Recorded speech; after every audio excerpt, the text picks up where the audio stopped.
Welcome back to the Paddle and Fin Podcast Network. We're brought to you by Yak Gadget. For all your fine kayak fishing accessories, go to yakgadget.com. Pelican cases, coolers, and lighting. Go to pelican.com. And the 153 Bait Company. For all your hard and soft bait needs, go to the 153anglers.com. Now let's get this show started. What's up, guys? This is the final cast. I'm Brad. Hi, Brad. Hey, Brad. What's up, guys? I'm Josh. Hey, Josh. Dude, I am digging that intro. It's short and sweet, man. I like it. Yeah, I like it. Do you think that the Paddle and Fin logo at the beginning is blurry? Or is it just me? I didn't notice. Okay. I didn't notice. It looks like it's blurry. Like maybe like when he was building it, like he used a small logo. You know what I mean? And with it being stretched out, like it's losing its resolution. I don't know. I don't know. It could be my eyes. I fell asleep for a while early when I got home from work. So well, I did not have that luxury. You've been a busy man. I wish I didn't. I hate doing that because then now when I get done with the pod, I'll probably be up for like 3 hours. So yeah, I'm definitely going to bed. Yeah. Well, I got two little ones, and they're 6 and 4. And this morning I told them I'm gonna get them donuts. So anytime I tell them I get them donuts, they get up and get ready right away. And we got up at like 5:30 this morning. We were out the door, got to the donut place, and there was only 2 people working at the world's busiest donut shop. Bill's? Yeah, dude, it was insane. I'm like, there's usually 20 people here. Why is there only 2? Yeah. And we stood in line with only 2 people in front of us, and we were there for like 20 minutes. I was like, I got to go, or I'm going to be late for work. So, yeah, that sucks. I've been in there when it's super busy. I mean, it was not a big deal. It's not like I need donuts in my gut. But the sad face my 4-year-old gave me, I'm like, I'm sorry, man. Yeah. That's funny. Like, him and Bill's Donuts are like best buds, man. Like, You better buy stock now. Yeah. Well, guys, we got a cool episode tonight. We got Alex Peters on. He runs the Facebook group River Fishing Smallmouth in Ohio, right? Yes. And he runs his own lure company, Adeline Lures. Welcome to the show, man. Thank you. I appreciate you having me on. Heck yeah. First time I saw your stuff, it was, 2-3 years ago. I saw you in the Kaiser group and you were posting some lures and stuff. I'm like, man, this guy does a good job. So long story short, we are getting you on the show to talk about it and talk a little bit about that river group. Yeah, that's one of my favorite lakes to fish. It's not exactly an easy lake to fish, but if you can find a good color scheme or some natural colors for that lake, you can do really well on it. I mean, they got some big bass in there, and they got some amazing hybrids in there. Yeah, my personal best largemouth came out of Kaiser. Yeah, but that was like 7 years ago, something like that. So it's been a while. But. Your personal best came out of Kaiser? Yeah, believe it or not. Yeah, 21-inch largemouth. Yeah, I've never seen one that big since.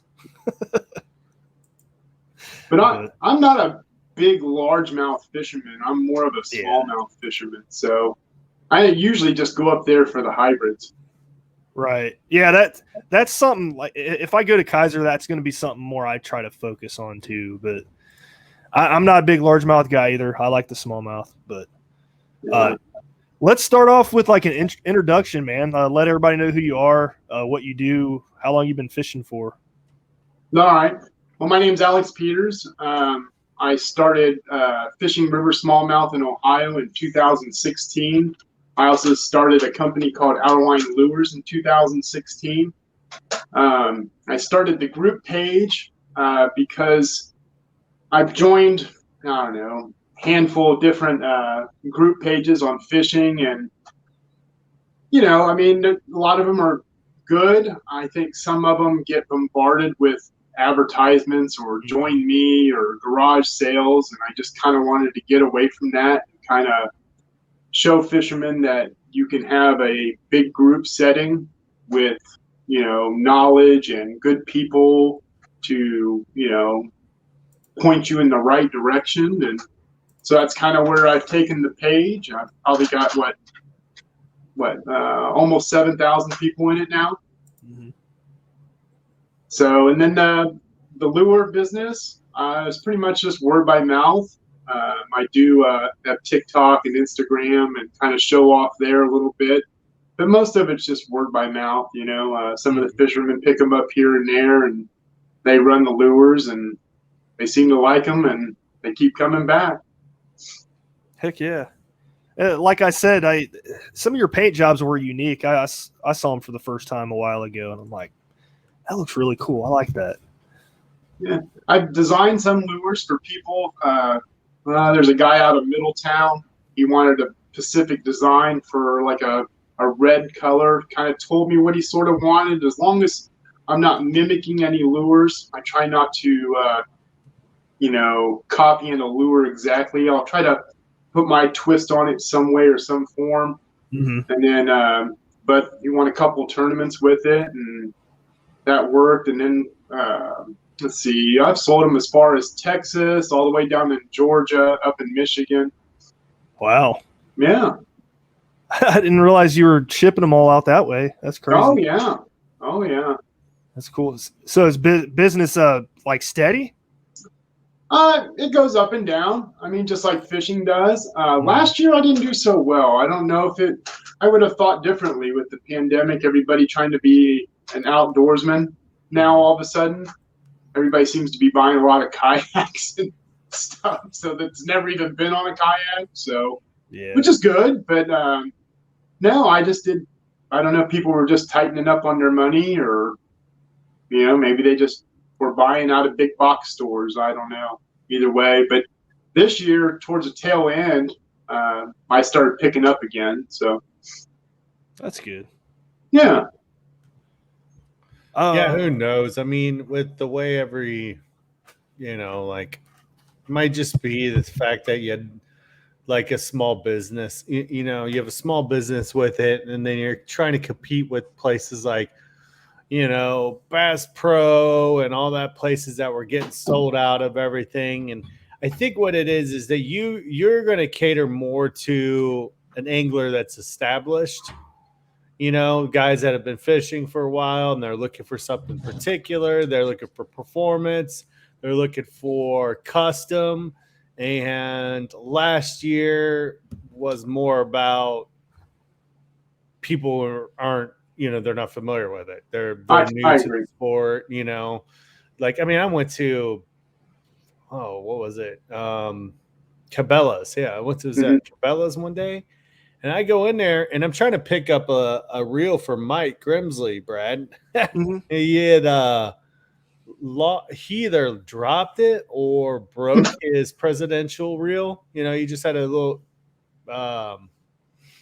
Fluger presidential. I want to say he had that's all it was. It wasn't one of the special, super nice ones, and they had none, and they didn't hardly have anything. And they had one, and it was the display model, and they wanted full price, and it was like the upgraded one, that they have. They have a couple versions of it. Yeah. And I was like, hey, dude, I called him up. I'm like, they have this one. Do you want it?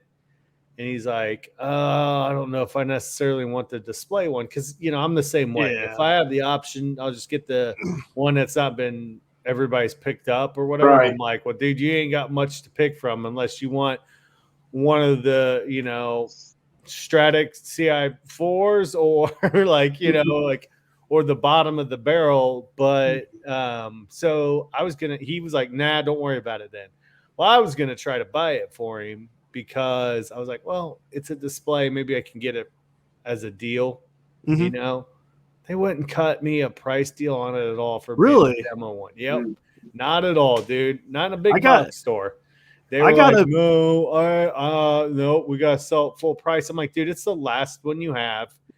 and it's the display model. Like I was like everybody and their brother have been picking this up. I'd be surprised if this thing doesn't break in the first year I have it, Yeah. Or been dropped by kids. Exactly. Yeah. I mean, everybody picks that thing up, they drop it right back down in those tubes, and everybody sits there and opens a bale and then turns the handle and shuts it, like. Yeah. But it's weird you said that, though, because I bought a reel last year and they gave me 25% off because it was a full model. Shut up, Brad. It was an SLX. Shut up, Brad. Gonna crap all over my parade over here. You went to Cabela's, though. That was the problem. Yeah, I agree, though. But sometimes when people see sometimes the prices on custom lures, I don't think they realize the detail and the depth that sometimes goes into it. I also, behind me, you can kind of see the box behind me is a UV box. So, which is all done by lights. That's how I cure my baits. That alone is probably the biggest step that takes it to a professional level with a clear coat and a pretty hard coat. I mean, there's a few different ways that you can do it. You can use a 2-part epoxy, which works fine. And you can use KBS diamond, which is they kind of dip it in and let it dry, but there's a lot of waste, and as soon as the air hits it, it just starts drying instantly. So as soon as you open the jar, you've got air coming in. This is done by Alumilite, and the only thing I got to worry about is keeping the light out, because as soon as the light hits it, then it starts curing. Huh, that's interesting. But it's definitely not a cheap way to go. I mean, it is very expensive to build this box. So that's something you had to build yourself. Yes, I built it myself. Yeah, okay. It's got it all angled. I've got 4 different bulbs in there. I've got fans that filter through and push the air to try to keep the box at a certain temperature, so you're not melting the plastics inside. Mm-hmm. I've never heard of that process. I mean, we've never had like a custom lure maker to this extent on the podcast. So like the lights, what exactly does that light do? Well, it's kind of like the best way to describe it is, if you've got wives or girlfriends or anything like that, how they go and get their nails done. And they put their nails under these little lights or lamps or whatever, and that gives it that really hard finish. But it's the same process, except for I'm doing it in a much bigger scale with much bigger lights. So I'm using a different spectrum than what they are. So a lot of these people use these lights to cure different woods to make them older. So that's kind of where the process started, and then lure makers found that they could use the Alumilite resin, and it would cure over top of the lures and give them a really, really hard clear coat over top of it. Right. Yeah. We had this conversation over the phone, like a month and a half ago, something like that? Yeah. And I was like, man, he's speaking above my head. I feel like an idiot. No. But no, it makes sense now. It's definitely a process, because when I first started, I would use a 2-part epoxy, but the problem with 2-part epoxies is sometimes you get air bubbles and you don't realize that you have them in there, and then once you go and feel over top of the lure, or you kind of look at it real close, and you may have missed on a brush stroke, or you see a brush stroke on the lure, and that lure's done. Unless you have a sandblasting box to break down the epoxy, which I do have. So, because there's guys that will say, hey, I can't buy this, let's say KVD or Rapella. They just don't make them anymore. They don't sell them in the stores, or they just discontinued that brand, but they still have them in their box. Like Brian Conley, some of you guys might know him. He had a lure that he brought to me, and I completely restored it, broke it down with a blasting box, and then repainted it and put it in the box and had it to him the next day. Very cool, man. Yeah. I'm going to share these pictures here real quick. Sure. Because you talked about going into these baits with detail. I don't think people realize how much detail you go into them with. But check these out. I'm always a sucker for stuff like this. Brad, are you artistic at all? I'm not. We were talking about that before the podcast. I'm not artistic at all, but I can appreciate cool patterns like that. Probably that's what I'm saying. You can't draw. That bottom one's got a lot of crawl colors. The smallmouth just tear that thing up. It's got to be my best lure. I've caught so many smallmouth off that thing. Yeah. The middle one's more of kind of a snake kind of profile. Did we lose you? No, I'm here. Oh, okay. It just cut out for a second. Oh. Snake profile in the middle. Yeah, kind of. I mean, that's kind of what I was going for. The greens and the little bit of yellows in them. I gotcha. What hooks are you using on those? I put on a Mustad red color hook. Yeah. Is there a reason why you throw the red on there? No. Okay. Other than what a lot of the fishermen like it. To me, it doesn't matter what color hook is on it. I think when you move a crankbait, you're getting a reaction more than you are on some of the actual sight of a bait. Right. It just depends, I guess, on the time of year. I mean, if you're slow rolling it off the bottom, they may see it a little easier. I think sometimes they're just kind of seeing the color, a flash of the color. But as far as a hook, I mean, some guys don't even want hooks on them. I just mail them without the hooks. They want to put their own on. I gotcha. Yeah, that's a good option too. I know. Some guys they'll get these crankbaits made because they're like sponsored with a certain hook company and they'll use those hooks. Yeah, no, that's not me. That's just what I throw on. It's a good hook. It's not horrible. It's about a medium priced hook. It's not into your real high-end hooks, but it's not a garbage hook that you would buy out of a box store. Yeah, Mustad, I like their hooks. Yeah, so I do too. No issues with those at all. This crankbait right here, I think this is one of the first ones I've ever seen you post. I was like, man, that looks good. Yeah, that's a good crankbait. It's got a lot of good colors in it. It's got the greens, the yellows, the reds. Mm-hmm. So it's got a nice little flash when it rolls. I'm always curious. Talk about the process of like creating this certain pattern. How do you go about it? What's first? So I buy all the blanks. I start off with an actual complete blank lure, and then it just kind of wherever. I just try to focus on what works in a river or in a lake in Ohio. Now I fished other places, Tennessee, Michigan, Indiana, Brookville, things to that nature.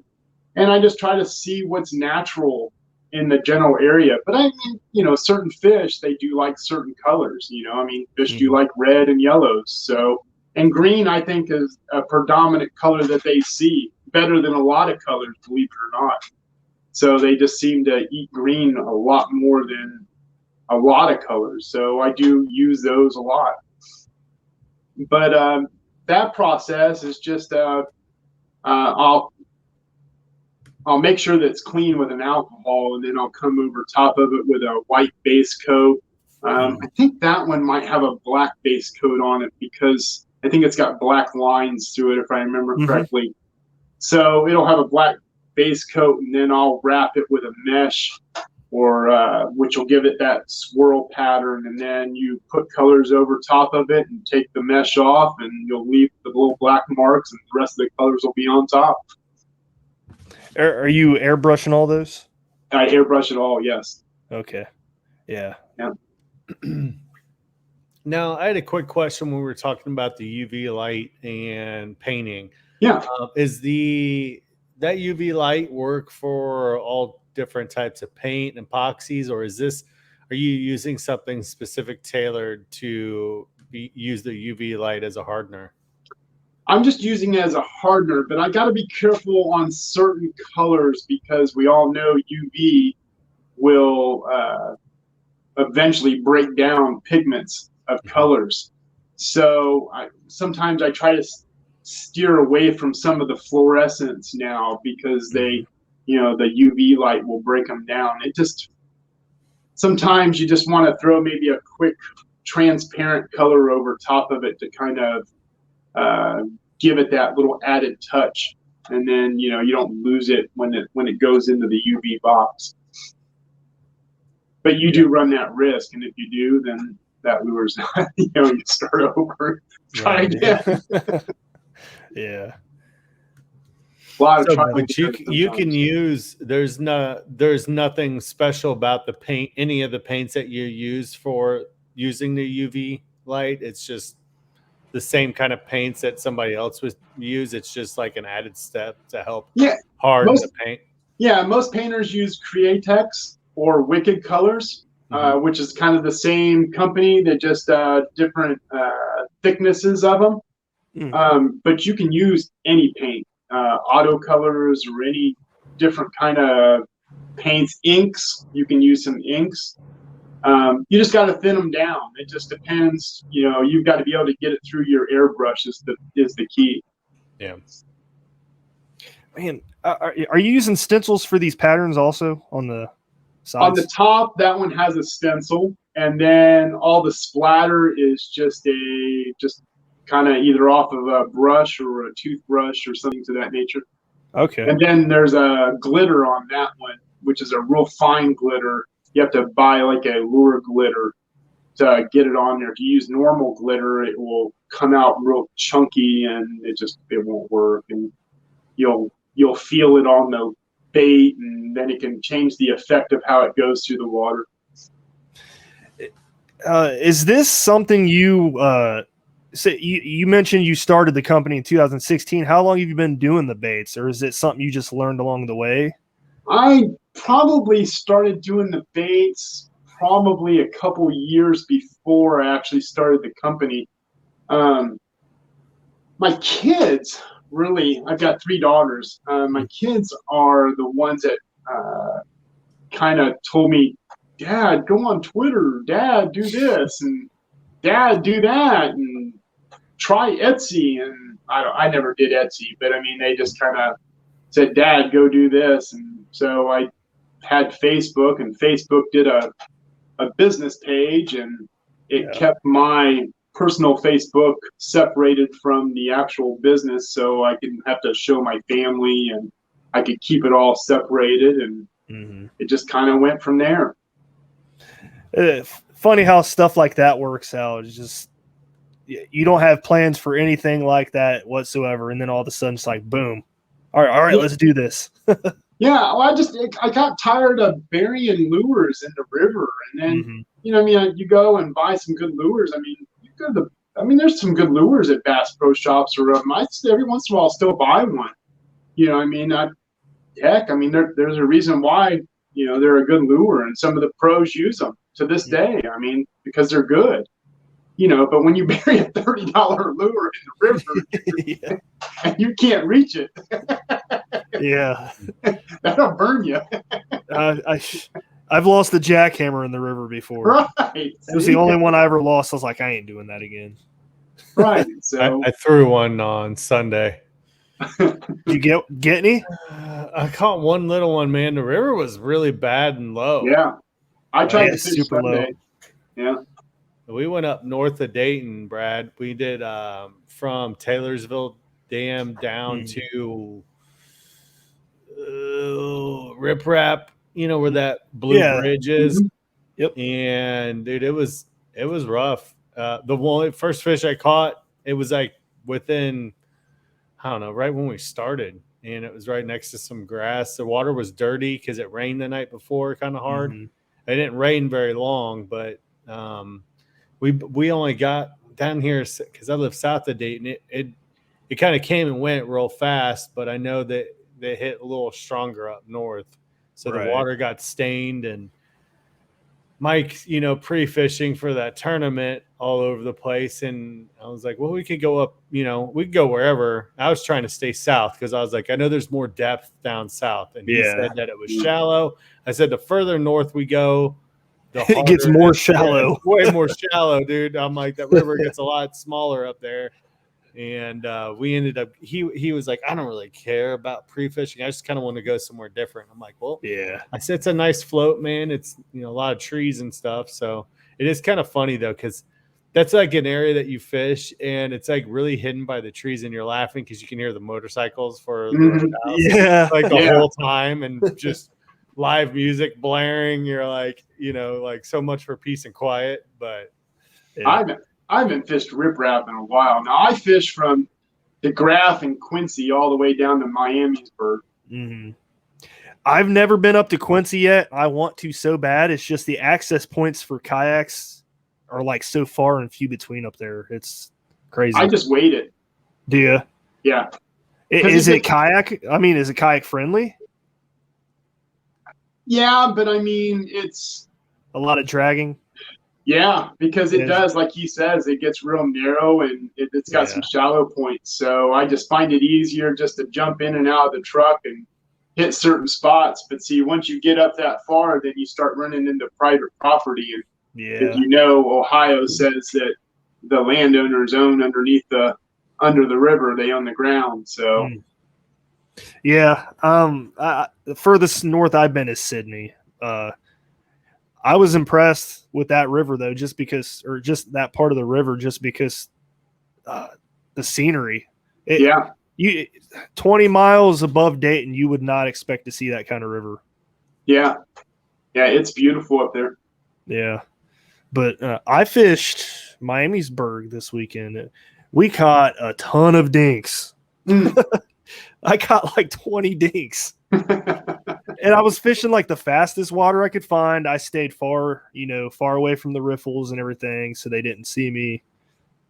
It did help. I just think I'm awful at summertime fishing, and now me too. I'm kind of like when it gets to be real hot out, I'm pretty much convinced that the big girls are feeding at night. So you're going to catch them in that last hour of half hour of sunlight, and then the first, and then at night it's probably going to be on and off, just because they're going to have periods where they're not going to be feeding. But I just or that first hour of daylight, because it's just, I think when they get like we've all know, like they'll get in that super super fast moving water, and it doesn't even have to be very deep, and I'm not even convinced that they're really there to eat all the time either. That it's that, especially like with the way the river starts getting, it starts to slow down, it's real low, and they're looking for oxygen, not necessarily a meal. So I don't know, I may be totally wrong, but I stink it up in the summertime. I do too, dude. You ain't alone. I cannot find anything bigger than 12 inches to save my life in August. Drives me nuts. Agree. As soon as August hits, that's the better time to go, is in the evening. It's kind of like they switch over to an evening bite just before the fall bite, and then as soon as the fall bite comes, they're back on trying to fatten up again. Yep, I agree with that for sure. Yeah. But man, I see that you you're making spinner baits as well. Is that correct? Yeah, I pour all my own lead, and I use what they call a fluid bed, which pushes the powder coat up. It kind of like a volcano. It kind of bubbles, and when you dip it in, it kind of evens the lead a lot easier. Versus some guys, they just kind of dip it into the actual powder coat, and which works, but I think it clumps up sometimes or gets uneven, and sometimes you can see it in some of the baits. But if you use a fluid bed, it has a more even. It's kind of like spraying it on, except for I just don't have the sprayer, but I'm getting the same effect without the spray gun. I gotcha. I didn't know you sold spinner baits. I have been looking for an all black spinner bait with a black Colorado blade in like 3/8, and I cannot find it. don't know if I've ever seen just a black blade, but I can paint the blades. Yeah, I'm gonna have to talk to you about that because I want one. Why don't you I do use the a- black with the orange blades? I heard use that's a like a small Sampo- enough love. I use a Sampo Swivel, which is made in the USA, and I would have to say is the best swivel on the market. The swivel alone cost me $1. So it's a stainless steel, and I mean it's definitely an expensive swivel. But Yeah, I mean, don't get me wrong. Like I said, you can go to Walmart. I can go pick a Walmart bait up and use one of theirs. The swivel within a year just won't turn like it used to. These will turn for years and years and years unless you bury it in a rock. right. Yeah. Spinnerbait's something I have started throwing more and more this year. I grew up throwing it a lot on the lakes with my dad, but I specifically started throwing it more and more on the rivers when it gets muddy. Yeah. And I just can't find that all black spinnerbait that I want for the river when it's, I use a number 5 willow blade, and it's a pretty good sized blade. But I mean, if you look at the bait fish in the Great Miami River, Mad River, Stillwater, or just anywhere, just any bait fish, you'll see they're just about that size. So, and then you add that big thump into it, and then I just use a number 2 Colorado blade to kind of give it a little bit more thump to it, and it does well. A lot of people say, why such a big willow leaf? But it's because of the bait fish. I'm trying to mimic what's in the river system. Right. Yeah. So Mike Teach, he's kind of coined the phrase the disco lemonade. Yeah. Every time I think of the spinnerbait in muddy water, that's what I think of. So I've thrown that with luck like that. I use the all painted War Eagle. Those blades are huge. Yeah. I mean, they're probably 3 inches. Yeah, but they thump, and it gets their attention. And then you got the flash on top of it, or that little bit of color that they see. Right. Yeah. So when the water's not as muddy, are you like what would you suggest for somebody when the water's not muddy? Oh, I'll throw a spinnerbait anytime. I mean, I'm a power fisherman, so hence the crankbaits. I'm just trying to cover water and find them. So I mean, like the Nico rig is really new to me, and it's just something that somebody's kind of showed me, and I'm trying to learn it, but it can be frustrating because I just want to cover water. I want to try to find where you are, what rock you're sitting behind, and I figure I can do it faster. And if it's not a crankbait, then I'll switch over to a spinnerbait. And if it's not the spinnerbait, maybe it's a football jig that I can kind of, because I make those as well. You can kind of just, throw it here, bounce it a couple times, throw it here, bounce it a couple times, and then, I guess it just I just cover water more efficiently than a finesse fisherman.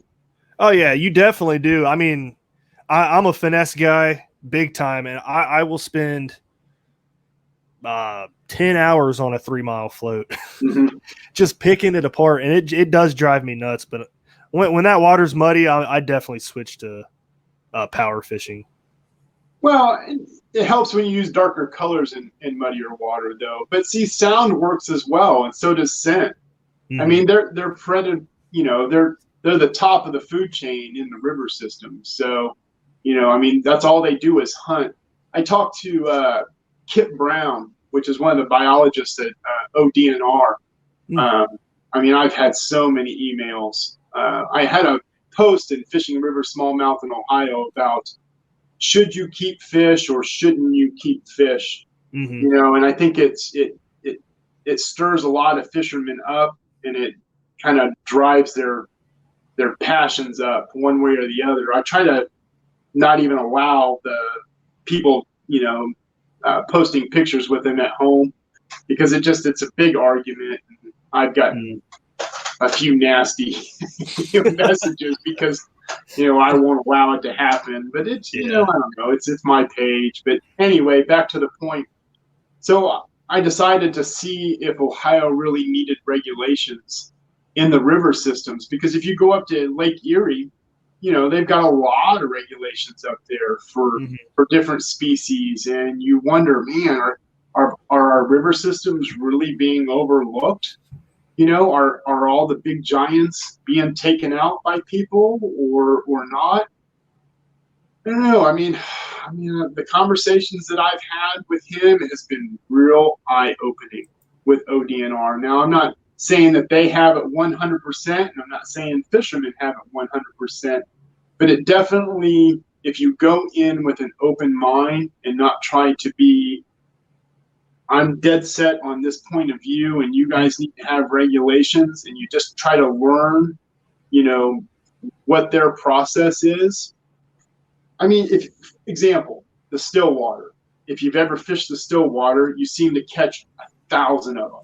Now, I've never caught like big monster out of the still water. Now, I hear they're in there, but I have just never caught a big one out of there. Maybe 15 inches is probably the big girl that I've ever caught out of there. But I just catch them all. I mean, just hundreds of them all the way down. Maybe they've got too many in there. It's kind of like a pond. If you've got too many, they can't grow. There's not enough food. And Kip explained that to me. And, to them, the river system is real harsh too. So, I mean, a flood could, wash their food down, 50 miles down a river, and they can't get to it because of a low head dam or whatever obstacles in their way. And they travel a lot. I mean, I think they travel 2, 3, 4 miles a day just foraging for food. So just because you found that fish 2 days ago in your hole doesn't mean that it's going to be there when you go to that particular moment. It may be 2, 3 miles up the river. To me, I think the river systems are fine. I mean, I just don't see a lot of people taking the fish out, and what they do take, it's probably a little bit of a necessary thing to keep it healthy. Yeah, I mean, I never have an issue with anybody keeping fish. My issue is the person that I see that's there every day that's keeping fish. Or the people that are pulling fish out and they just throw the shit up on the bank. Yeah. I don't, even if it's a carp or whatever, like at that point, I'm like, you're just being a destructive a-hole, Right. like granted, I know like carp they're technically invasive here. So it doesn't bother me that much. But what I can't stand is that people who are keeping trophy fish, like it just blows my mind. I agree. Because I'm like, first off, any fish that is old like that is not good to eat. And maybe it tastes good to you, but it is not healthy to eat old fish from anywhere. Right. Whether it's the ocean, the river, the lake. The older the fish, the more toxins that fish has in its body that it cannot get rid of. Whether that's like mercury and stuff like that. Right. That's the same thing that they tell you with things like tuna in the ocean, swordfish, all that shit like that, man. And so you get a catfish out of the Ohio River or the Great Miami River, and you're like, dude, this thing's a monster. And we filleted it up. I'm like, oh, right. Oh, dude, you probably glow under an X-ray now. Like nasty, dude, because you're not, the thing has been on the, living in our waters for years. Yeah. Years. Now, like smallmouth, not such a big deal because, I mean, they're not going to be like, super, super old, and our waterways are much cleaner than they were, 40 years ago or whatever. But still, there's still some funky stuff in that water. Yeah. I mean, we just had, what did you guys see that the GMR? E. coli. Another, I'm like, how do we mess this up? Like, we know that we pump water that we pull poop and pee out of, and yet we still have these things break down. Like, that's my thought every time it happens. I'm like, that happens way more than it should. They do take longer in the river system to grow versus a lake, though. I did learn that from Kip as well. They just live in a harsher environment, from the temperatures, from from a food source maybe being depleted from that area, or they didn't spawn very well or reproduce very well, however you want to look at it, So if they don't do well, then the top of the food chain doesn't do well either. So, and they are the top. Yeah. And then you've got like you mentioned earlier, like flooding events. Yeah. And you're gonna have a place like Stillwater. I've caught some nice fish out of Stillwater. I've caught some 17s and 18s. I don't think I've ever gone over the 18 mark there, but I think that's because the Stillwater is set up to, I think you're going to either catch like good fish in its really northern sections where they can't move very far because it's so shallow. But the ones that I've caught that have been good have been in sections that are closer to where it connects up to the GMR. And the water gets a little bit deeper then, but those fish, I think, like you said, they have the capability to be moving up and down the river unless they're coming up to low-head dams or whatever. But the problem is that it doesn't take much of a high water event, and those fish can potentially just wash out into the Great Miami River and then realize that they have much more space and area to move about as opposed to being stuck in Stillwater where that's it's a slow moving river anyways, and it gets stupid shallow in some areas. And not only does Stillwater get shallow, it stays shallow. Like there's areas you're like, man, you feel like you're walking for like 100 straight yards of just like 1 inch deep gravel patches. But dude, I one of the things I wanted to ask you about was your one of your crankbaits that it's kind of popular. It's a 1 to 2 foot diver. Yeah. I'm a big fan of baits like that in the river, just because it's a good bait.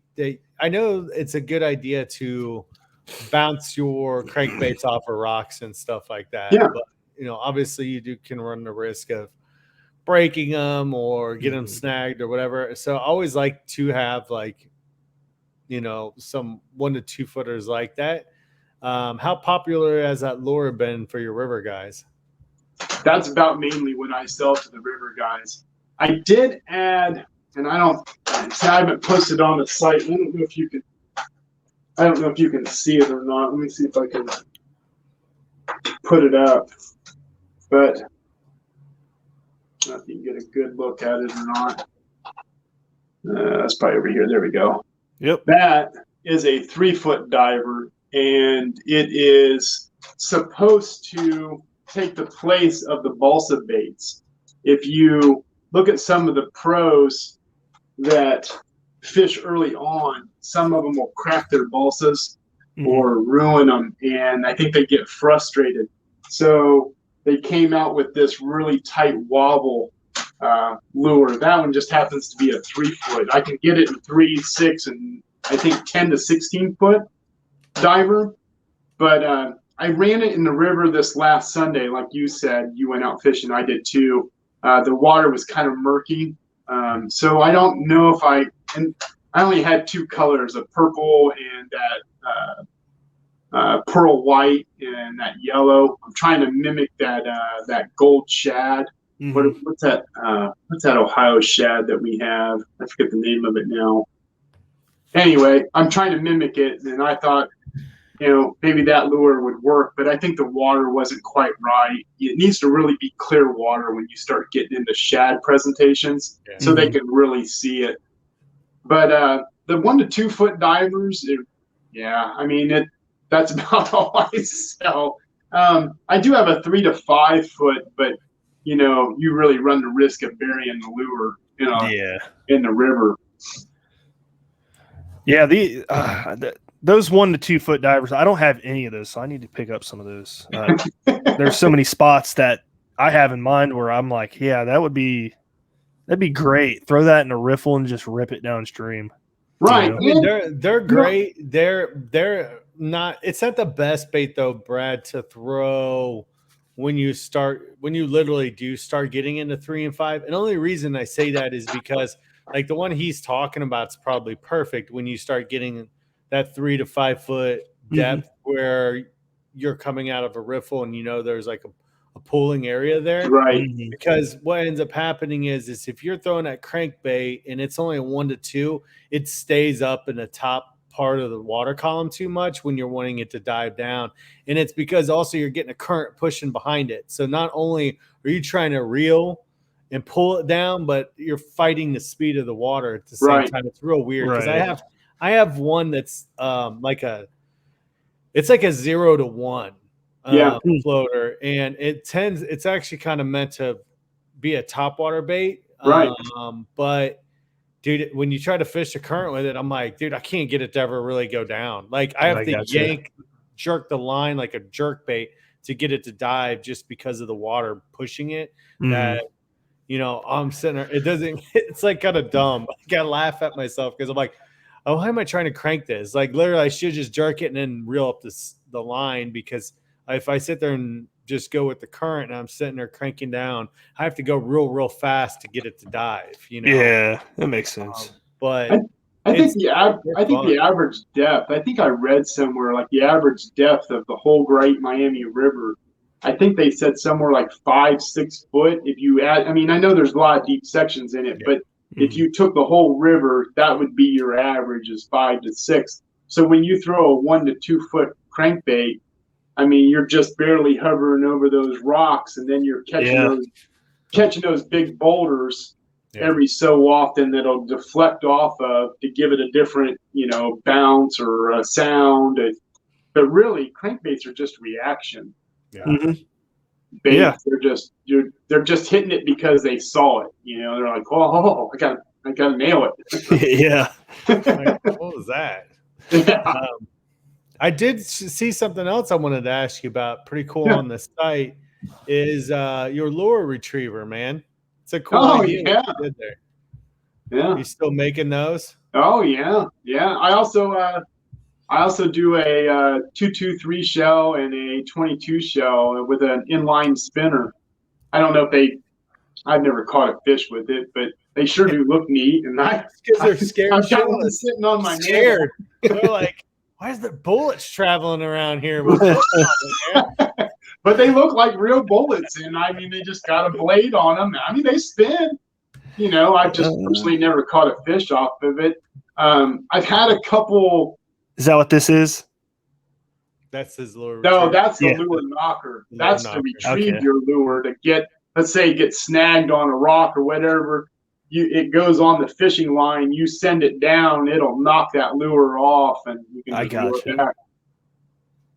I gotcha. Scroll down a little bit further, Brad, and then you'll see the inlines. They're pretty cool. But I've had a few fish chase that 22. I can't find it. No, just keep going down. Keep going down.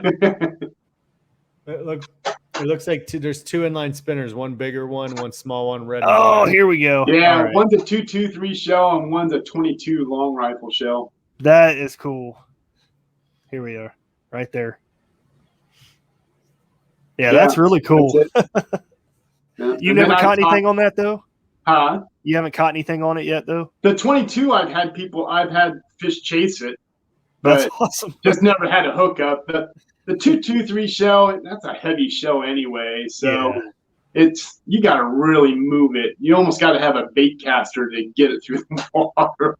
But I just think it's cool. I mean, I was just, you look at your brass and you're like, what can I do with that? And I'm like, a fishing lure. That's unique. I've never seen that. Alex is at that point in his fishing career that everything is like potentially a new bait. Yeah. Right? No, that's unique. I like it. Alex, I don't know. Did you listen to our show about broken twig landing nets? No, I haven't listened to that one there's yet. A guy so if you're in the market for a good net, okay. There's a guy who what he does is he dumpster dives around hockey arenas. And he gets broken hockey sticks and he turns them into landing nets. Really? Yeah, because he gets like the carbon fiber, lightweight, like high end ones. Yeah. And these nets, everybody that's used these things rave about them. and where he connects like the the loop for the Yeah. aluminum. He uses a hockey puck, and he's like, he goes, I wanted to put my own twist, but he's like, I was going to do something standard. But he goes, the hockey puck works so well that I could not use it based off of what I was doing, because he's like, the epoxy and everything, the hardware that he's using works awesome in conjunction with the hockey puck. That's neat. It is cool. I really like it when people repurpose things. Yeah. I mean, especially if you can find something neat to do with it. Sometimes I think we forget to repurpose things. We just throw so much away when you can reuse something. So, and that's one of my favorite reasons we do this show, man, is just because we come across these cool products like that, like your bullet spinner. I mean, I've never seen that before. That's cool, you know? Yeah. I sold quite a few of them. I don't think anybody really fishes with them now. I think they just put them up in their office or on their shelves. I've been told that a lot anyway, so I can't fish with that. That's just too cool. Yeah. Well, heck, we need to have a contest. If somebody buys one, catches a fish with it. Right. That'd work. Cool. We can work something out. Yeah, that's cool, man. Yeah, so I think I had a few more questions about the group and stuff, but before we go into that, do you want to let everybody know like your website and maybe your prices and stuff like that? You can always find me on Facebook. That's where my business page is. Generally, people just message me on Messenger, or they eventually just get my phone number. And I only paint generally on the weekends. I do work for a living on top of it. So as long as you're patient, sometimes there's a line, depending on how many people want, lures at the time. But as long as you're patient, I will definitely get to you as fast as I can. All my crankbaits, unless they're the small little dinky creek divers, are $15 a piece. And then the spinner baits, I do believe, are $5, and the football jigs, I think they're $4.25 or $4.50. I can't remember. That's pretty bad, isn't it? It's $4.25 on Facebook. Is it? Okay, $4.25. Yeah. So cool. Yeah.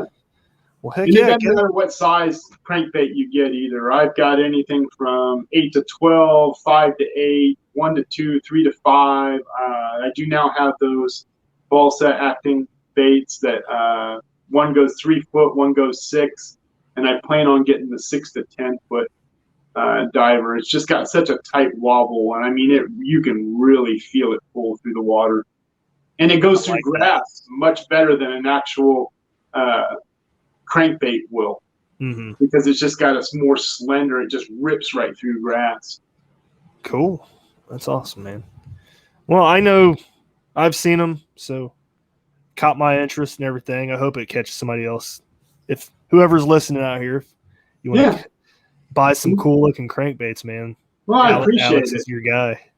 I appreciate it. I enjoy being on. I enjoy you guys having me on the show, and I always welcome all ages on Fishing River Smallmouth in Ohio. I've got a wide variety from young kids all the way up to people in their 70s and 80s, and I definitely keep it friendly. I'm the only one that runs it. I'm the only moderator, so sometimes it takes me a minute to get to people, but I like it that way. It's got a file section with a lot of important information from a lot of different fishermen that have kind of put their little 2 cents in, or their educational knowledge.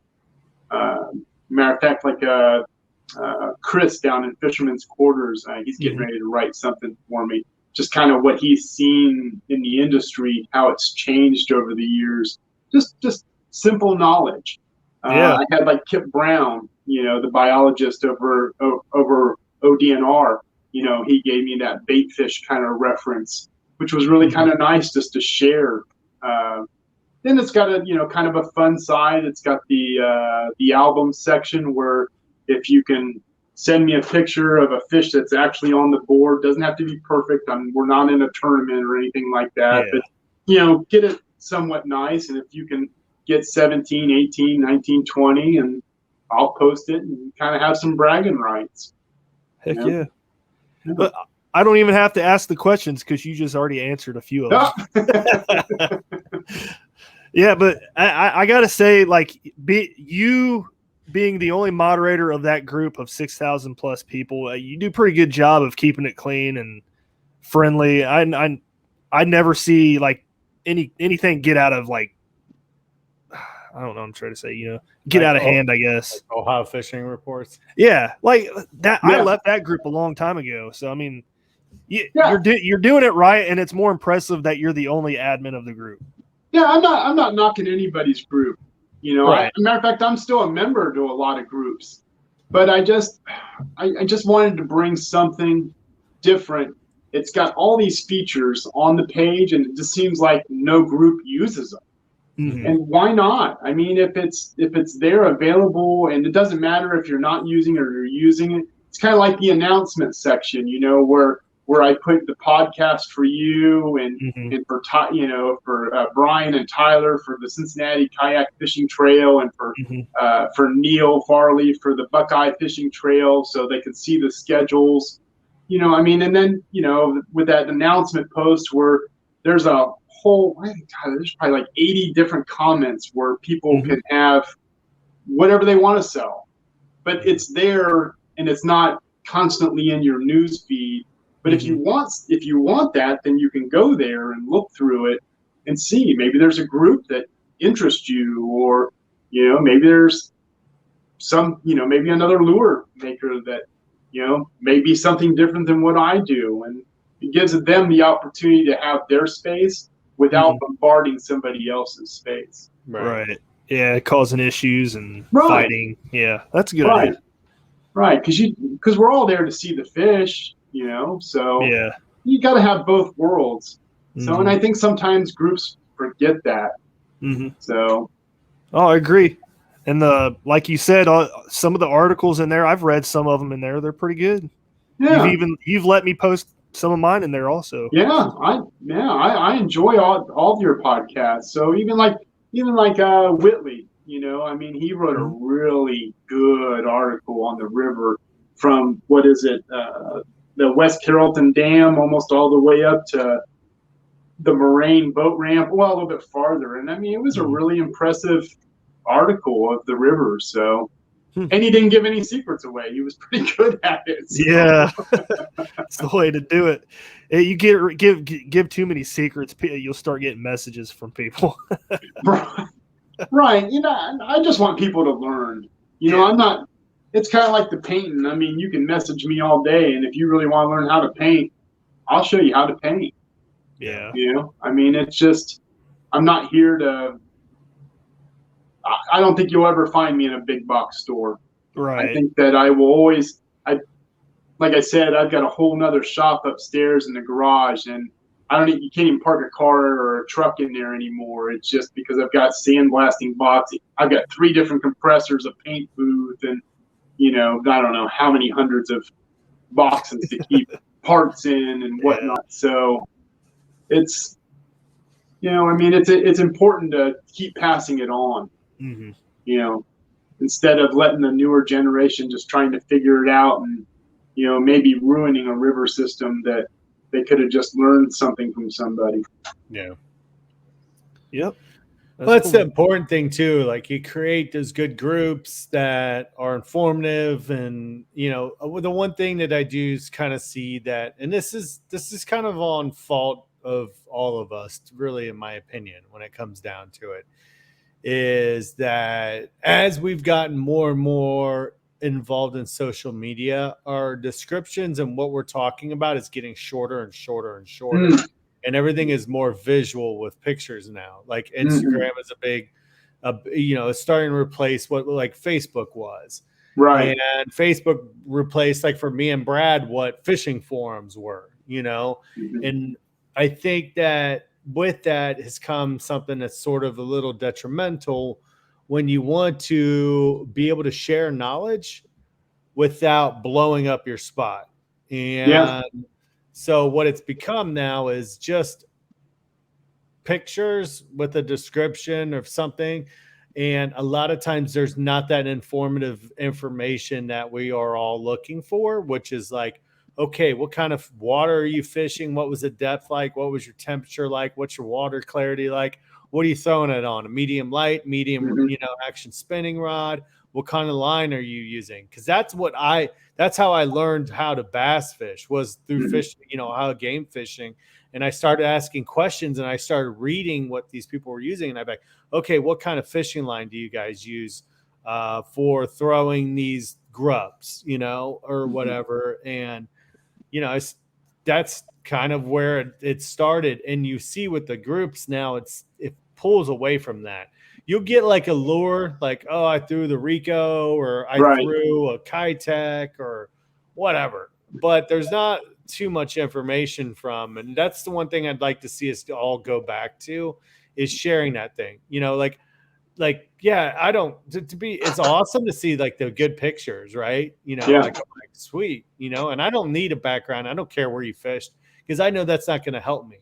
I've learned people's spots. I've shared spots with people and gotten information back and forth, but still I could go out there and do awful there at that spot when the dude who gave me the spot the day before caught, 5 18s and a 19 out of it or something weird, and but I think it's important that we try to get back to sharing the information that's pertinent to what it's supposed to be there for, like what it's supposed to do, and help people, teach people to fish. And, you don't have to show them a picture of the exact spot. I think it's sometimes, a lot of times people are missing that aspect of it. I know there's a lot of people out there that won't even share the river, the body of water they caught it out of. Right. Sometimes I do, sometimes I don't. It just depends on, if I can make a spot that I don't want to be blown up, like, easily identified, I guess. But I fish the crap out of the same spot literally all year. It doesn't even matter. There's nothing secretive about this spot. Everybody and their brother knows it. And it's funny is there's like always 1 or 2 or 3 days out of 1 week that I just destroy that river. I kill it, and it happened to happen on a tournament this year, and I had a blast. And I keep talking about it because it was so fun. Heck yeah, man. I have a section on there for it's called a mentor section, and I handpicked a bunch of people to try that I knew that were very trustworthy in the community. I don't know how many people. I've gotten a few people, message me through that way. Sometimes I try to push it a little bit, trying to get people to realize that it's there so you can ask other fishermen. But sometimes I think fishermen are a little nervous asking other people, especially if they don't know them. But it's on the page. I mean, there's a lot of good people that know a lot of good information, that I picked. And I'm always looking for, somebody else. For example, Strictly Sail, I asked Tyler if he would write something for the page of kind of how different kayaks are, because he's got a real big insight on a lot of different brands of kayaks, and I'm not just talking the Hobies, but I mean, he's just got a lot of different insight. And I just thought his knowledge would be helpful to somebody wanting to purchase a kayak or just never been on a kayak, You could ask Brad to do it too, because Brad bought 7 different brands in 1 year. I was deemed the kayak lord. Well, you mean the kayak whore? Sorry. That too. Same thing. Whatever. But yeah, man, I just it's cool. It's weird. I wish people would take more advantage of that, and people who are sharing their catches, their pictures. I wish they would kind of give that more of a description, because to me that's what I ended up finding was more beneficial. It wasn't somebody telling me where to go. It was people telling me line, rod, depth. What, one of the best things that I ever saw was Steve Coomer drawing out features of in a river. You know what I mean? It's something simple. It looks like he could have done it on a napkin. You know what I mean? And in a bar. And, that's where I started visually understanding what I was hearing, in seminars and or reading online. I'm like, okay, now I understand it. Because, for somebody like me, I was brand new to it. And so the terms like eddies and pools and riffles, no clue what any of it was, and so that it's like, well, you guys we got to break it down more, because a lot of people they don't know what that is. I didn't, and it took a while to understand it, and like some diagrams and stuff like that. Like, I know Steve occasionally will bust that stuff back out on some of the Facebook groups, and I'm like, I love it, because I'm like, dude, that's one of the best things that helped me start understanding where to fish in the rivers, because I mean, some people are like, oh, I went out to Stillwater and I threw and threw and I didn't catch anything, and it's like, well, you're fishing in the muddiest part, it's that was me. Well, people also got to understand a lot of homework goes into a river. I mean, it's taken me years and years to just kind of know where to go, what to see. And a river changes every year. I mean, a flood could drastically change a river system. Like, I fish the Maumee River up by Toledo for the walleye run every year. That river's never the same, ever. Yeah. I mean, never. The glaciers cut different holes, the ice push, and move the banks. I mean, it's insane to see it. And there's spots that you can access one year, spots you can't. And but it's the same thing down here. I mean, granted, we don't have the ice flow down here, but what's to say that, the river didn't move a boulder, or, change the bank a little bit, or move a sandbar, and now the fish are at this point of the sandbar, and you thought they were, up to the side a little bit, So, I mean, I agree. I like your idea. Maybe I could try to implement that a little bit in the group page, try to get people more, gear oriented on what they're doing. And man, I think that's a good idea. I like that, Josh. Yeah. It helped me out a lot. And it was something that we did a lot in the forums. Brad remembers OGF. I'm still on there, man. Yeah. And how it steered away from it though, didn't it? Yeah. It kind of became a story time thing, which I didn't mind. It just kind of got out of hand. Like, it was like, oh, I spent this time on the river and did this and this and this. And it was like a camping excursion story, which is fine. But at the same time, like, there's, you can't give people a hard time for, being like, oh, where the fish biting or whatever, when we are not giving them any information to kind of try to figure it out on their own. When it's always just a picture and some crazy description or something, like this story about it or whatever, but nothing informational wise that can be transferred over to, making somebody a better angler, I mean, don't get me wrong. I love it when people write good. I like good stories, but sometimes it's just, it doesn't have to be that way always. And it doesn't have to be super short and just a picture, Yeah. But it's just an idea, and this goes across a lot of the different groups and stuff like that. Cause a lot of people moved off of the forums onto Facebook, and then you see the groups get big, and then they kind of explode a little bit, and everybody moves to a different one and hops around, and it's kind of like Brad buying a kayak. It's just well, I think the biggest problems with some of those groups, and they're not my groups, and I'm not, like I said, I'll never put another group down, but I think the bigger problems is the arguments that they have in them. Yeah. The people that are moderating them, or the people that own them, are just not controlling the argument, or they'll debate the argument with other fishermen as, or justifying whatever reason they booted them or whatever, or standing up. See, there's no debate. You read the rules when you come in, either you've agreed to them or you don't because you have an option. But to me, it still comes up to you. You still see it. So regardless if you've agreed to it or not. So if you took the time to read it, and if you don't, then just out the door you go. And I don't discuss it with anybody. Mm-hmm. I don't. There's just no reason for it. I mean, and I think sometimes. So are you saying you're for or against pay lakes, Alex? I'm not. I do not like pay lakes. Did you guys see that one pop up? Oh, that's funny. There was a Pay Lakes one, and it was only like an hour old, and it had like 622 comments on it already. Yeah. I'm like, jeez. I was like, that's it.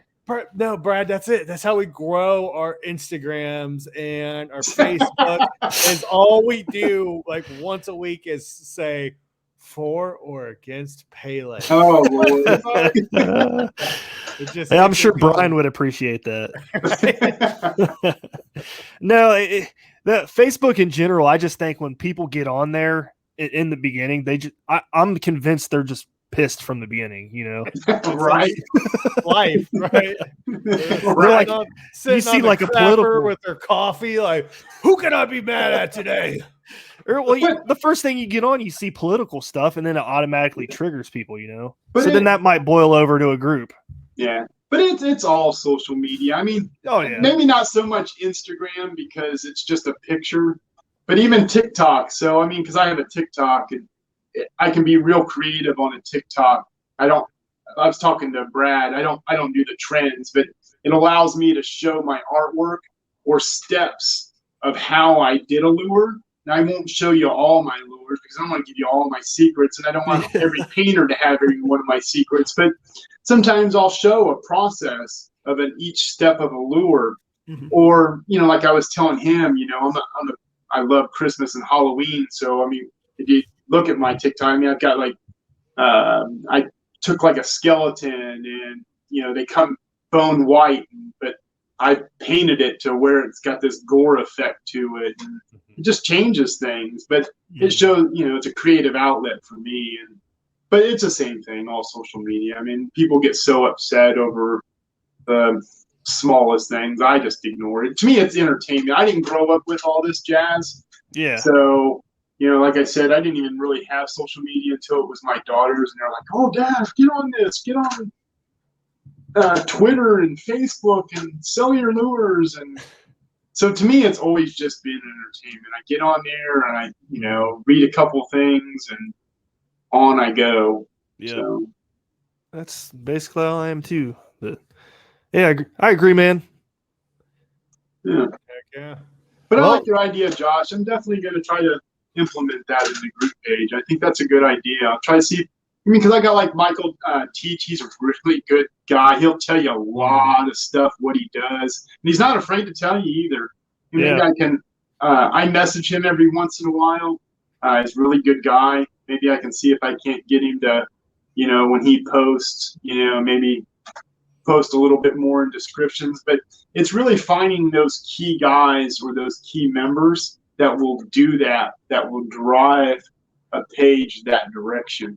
But if you don't put the work in and the hours, then you'll never get it. Right. You know what you could do? Maybe do this. Say, ask Teach or somebody like that, hey, give me a outline or like a stencil in a sense to follow for what you think will help somebody become a better angler. So like, like what lure are you using? What line, like we talked about before, but also like, hey, let's make a glossary, like a definition of words that you can put up, like, you know what I mean? Like how you said you can pin something or whatever, you could do that. And then somebody, if they're like, what's a riffle or whatever, I'm like, here's some terminology that we use in the rivers, and this explains what it is. And then you can maybe have like maybe an outline that, you could put up there and say, hey guys, this is just to try to help people learn. So if you make a post, it's not required, obviously, but like, hey,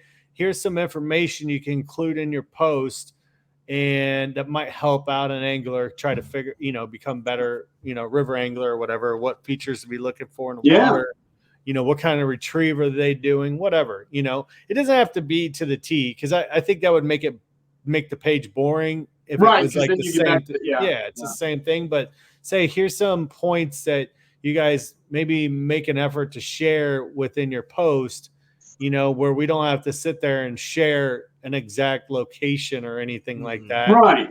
Because I can only stare at so many pictures that are facing up to the sky with somebody with a bass bent over their camera. So, give me something to read at least. Hey, Ryan Dahl takes some of the best pictures without showing background. Yeah. No, dude. This isn't a Ryan Dahl. This is everybody. Whether I know. I was just saying. Myself. Oh, dude, I used to do it. I'd be like, how can I make this place look as unidentifiable as possible? So I would just turn around and it's just green woods behind me, and I've done it. Yeah, we all do it. And I still do it to this day. And I'll never stop doing it because I don't want to give every spot I fish away. Sometimes I don't worry about it as much because sometimes I don't think fishermen. Well, some fishermen don't know what they're doing to get them. Yeah, and like you said, those fish travel 2-3 miles. Yeah, so it just takes a lot of knowledge of a river, like you said. I can take a picture, and you can kind of see where I'm at, but doesn't mean that you knew how to read the water of where I was at. Mm-hmm. So was I fishing a break line? Do you know what a break line is? Do you know where the line, was I fishing a sandbar that, dove down? Mm-hmm. Kind of like the pinnacles over in West Carrollton. A lot of people didn't realize that's, if you know what the pinnacles are, that's a glacier, push up. And that's, you fish that stretch of river, it's got some deep little holes where the glacier come through. And the sandbars just drop. And it's a lot of rock deposit, a lot of sand deposit right through there. But, do you know that? Did you take the time to, go out there and just look at the ground and the water and, how it's shaped and, how does the bank twist and is there an undercut? Completely agree. And I was just thinking that earlier because Ryan Dahl sent me a picture. He told me where it was too. He's like, I'm catching big ones here, man. I'm like, yeah, but if I go out there, I'm not going to fish it the same way you are, so I might not have that success. That's right. Yeah. That's right. And that dude puts in a lot of time. Yeah. A lot of time. He is eat, sleep, fish. He works, gets off, might eat a burger and run out to the river and then passes out and repeats the same thing over again. On his lunch break, he must go by a river. Yeah, because he'll go. I just fished right by the, on my lunch break. I'm like, God, where are you working? That's funny. What do I apply for this job that I can go fishing? Why? They allow you to do this? He's gonna message me after listening to this and be like, "You guys are nuts." He's a good guy, though. He is. Really is. And he's very, very knowledgeable. He has taken the time to understand a river. And if you get to know him, he will talk to you. That's what's really nice about him. Him and I ran into each other on the Mad River last year and fished together. We had a good time. We've tried to get together a few times this year, but it's not worked out yet. But yeah. But last year it was funny because I was like, oh, look, somebody's got a lure on top of their car. And I had jumped in the water or was getting ready to, and we ran into each other. And I'm like, hey, Ryan, what's up? And we don't know each other. We didn't know each other that well, but we actually went to high school together too. Oh. So Ryan and I know each other from school a little bit. He was a couple grades or a grade below me or 2 grades below my graduating class. And so we're familiar with a lot of the same people, but that day was hilarious because I'm like, hey, dude, you want to go over there and fish? I was going to go over there and he was scoping it out. We both know this one spot, happen to both know this certain area on the river that fishes good when the rivers get blown out. And so he's like, yeah, I was about to do the same thing. So we went over there. It was super sketchy. The water was super fast. We're like trying to cross over the section that was a little sketchy. We got over there, ended up doing decent, but it was funny because I hadn't ever seen the top of his car from where he puts a kayak up there. He just, the poor thing, dude, looks like he's just taking a hammer to it. Like, yep. He's like, I've never fished with him. I've messaged him a few times. I mean, he's a really good guy to talk to. Yeah. And if you float with him, Josh, he'll stack both your kayaks on top of each other on his car. It's funny. It's pretty funny. How many kayaks can you get on this car? It's a little car too. It's not like a big car. It's like a Corolla or something. Oh, Lord. I'm like, I saw it. He was like, yeah, man. I'm like, dude, it's perfect. I'm like, why not? Why not have a car? It's good on gas that you're like, to hell with it, man. Like the most important thing is the kayak strapped down and it ain't going anywhere, So, but he's a good dude, man. I wish him all the success. I love seeing him get the attention he's been getting this. I do too. Years, so. Yep. I do too. But I think I like to see all fishermen get it. So he's definitely one that gets one. I like it. So. Yep. Well, man, we're at 1 hour and 20 minutes. This is a long one, but okay, it's all good. We'll wind this up. I had a great time. Thank you for having me on. Heck yeah, no problem, man. Thank you for taking the time to talk. Yeah, and look forward to seeing continued success with Out of Line Lures, and like to see the group keep growing, man. And anytime you need any help with anything, don't feel free to reach out and ask. Well, thank you. And like I told Brad and Josh, I probably should friend request you or something. But you're more than welcome to post. In the group, I've given Brad free reign to post in there. I mean, he said he'd rather have it smallmouth related. I agree. I mean, it helps. But if it's something that somebody can learn from, like you said, if you've got somebody on here that that takes it to another level, doesn't necessarily all smallmouth, post it in the group, because a lot of people listen to podcasts and they can learn from something like this. Yeah, and ours is a good one because we kind of sit around gear review, and Brad and I both, since we tend to hang in the smallmouth area, but regardless, a lot of the stuff that we talk about is going to be useful to just about everybody, whether you're on the bank or not, So, and we talk about kayaks, and there's people always asking about that stuff all the time. I mean, I think the number one fishing related question at this point is, what kind of kayak would be good for a 6'4" guy who weighs 230 pounds? Right. Yeah. So, but all right. Well, we'll go ahead and shut this down. Everybody, thanks again for listening to the final cast. Brad, anything you want to add, buddy? Hobie Links episode next week, right? Yeah, we're going to be recording with Melissa Kegg on Monday. This one's not going to air though till next Thursday, obviously. Right. So look forward to doing the Hobie Links episode, and we'll talk to Melissa about that. And thanks again, everybody, for listening, and we'll talk to you next week. See ya. See you later. Bye. Thanks for tuning in to another killer episode on Paddle and Fin. Don't forget to go check out our website at paddle_n_fin.com. Don't forget to check out the YouTube channel at Paddle and Fin. If you got a question, comment, want to hear from a future guest on a future episode, feel free to email us at paddle_n_fin@gmail.com. Don't forget to follow us on social media at Paddle and Fin on Facebook and Instagram. Shout out to our show supporters, Angler. The Angler button and app just makes for a better time on the water and creates a virtual logbook for every fishing outing out on the water. Shout out to Rocktown Adventures, located in northern Illinois, for all your kayaking, camping, and hiking needs. Shout out to Jig Masters Jigs. When in doubt, get the jig out. Go to jigmasters.com